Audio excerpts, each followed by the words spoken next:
Hi friends, আজকে আমাদের বাড়িতে রান্না হবে পাঁচন। পাঁচন সাধারণত চৈত্র মাসের শেষ দিনে রান্না হয়। কীভাবে পাঁচন রান্না হয় একটু পরে দেখতে পাবে। এইটা সাধারণত 9 ধরনের সবজি দিয়ে রান্না হয়। আমার মা আজকে রান্না করবে, দেখবে কীভাবে পাঁচন রান্না হয়। স্টেপ বাই স্টেপ তোমাদের দেখাবো এবং খেয়েও দেখাবো, খেয়ে কেমন লাগলো সেটাও দেখাবো।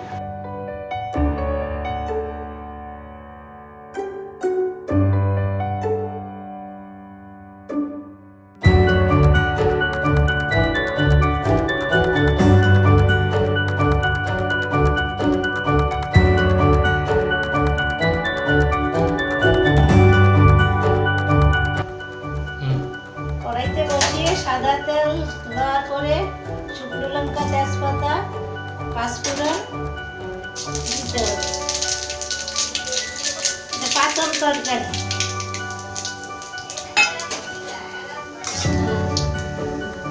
একটু গোটা এলাচ দিয়ে দিতে হবে। আর সব সবজি কড়াইতে একটু ভাপিয়ে দিয়ে আগে রেখে দিতে হবে।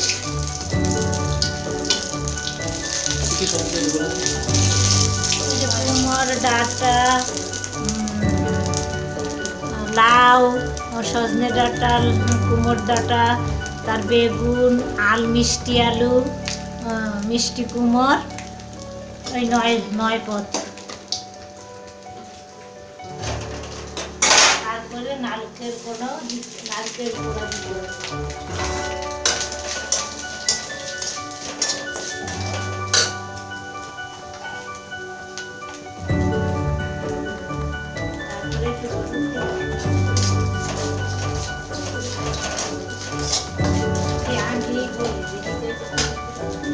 তারপরে জিরের গুঁড়ো, আদা,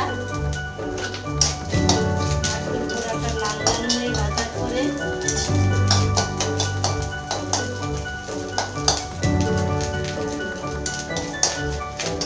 আদা, জিরা, লঙ্কা বাটা দিয়ে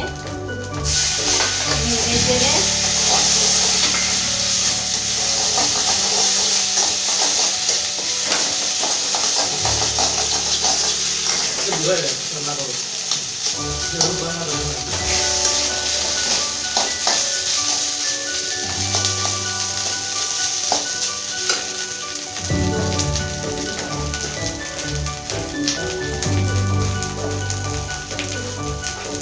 এই সবজিগুলো কি করেছো প্রথমে?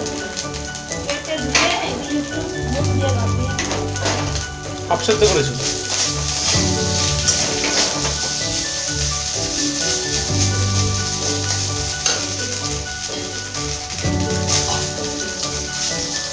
এটা কি তেল?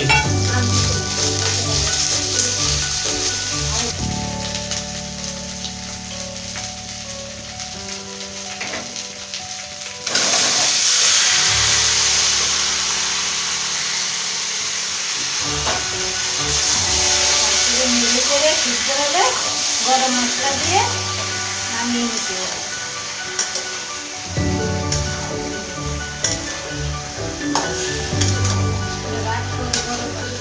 নুন, মিষ্টি দিতে হবে।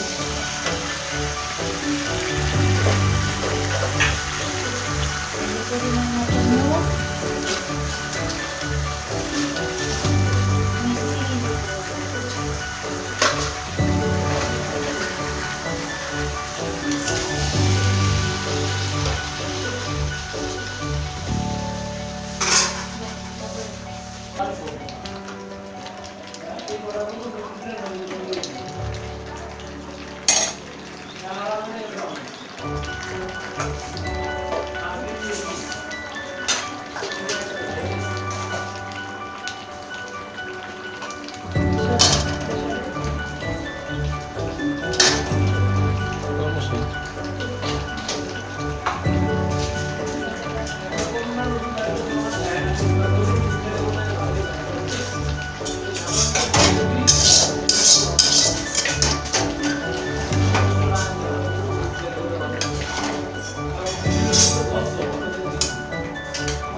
হ্যাঁ বলো।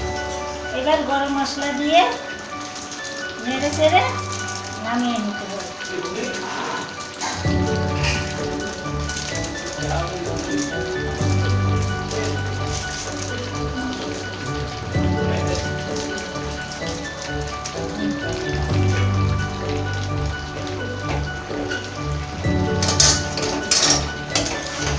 এই এই তরকারি, পাঁচন তরকারি রেডি।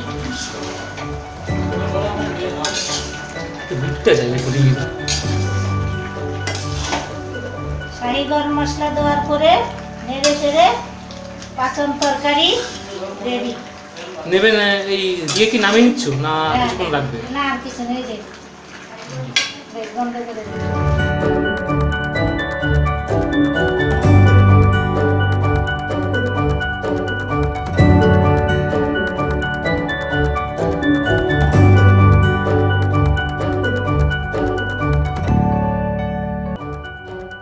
এখানে আছে কচুর শাক, এখানে আছে উচ্ছে আলু ভাজা, এটা ভাত, একটা লেবু, একটা লঙ্কা, এখানে আছে আমডা, আমতে টক ডাল, আর এখানে আছে সেই পাঁচন, এটা পাঁচনও বলি বা লাবড়াও বলতে পারি। এখানে বিভিন্ন ধরনের সবজি আছে, একটা মিষ্টি আলু, পটল, তারপর হচ্ছে গিয়ে বরবটি, তারপর এখানে হচ্ছে গিয়ে বেগুন, কুমড়ো, পুঁই শাক, এখানে হচ্ছে গিয়ে এঁচড়, সব কিছুই আছে, সজনে ডাঁটা সবই আছে। আমরা খেয়ে দিই কেমন লাগে। প্রথমে কচুর শাক দিয়ে খাই, উচ্ছে দিয়ে ভাজা দিয়ে খাই। উচ্ছে ভাজা নিলাম, নিয়ে মাছ দিয়ে নিলাম,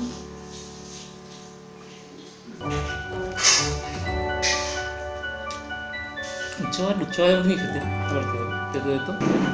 কচুর শাক খাও।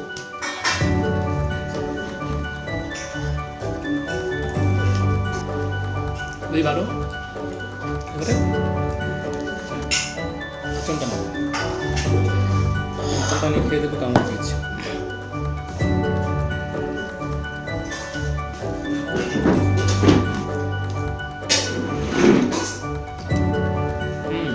খুব ভালো হয়েছে স্বাদ। আজকের দিনে এই সবজিটা রান্না করলে যেন আলাদা স্বাদই হয়, অন্যান্য দিন তুলনায় খুবই ভালো হয়। একটা দান আছে।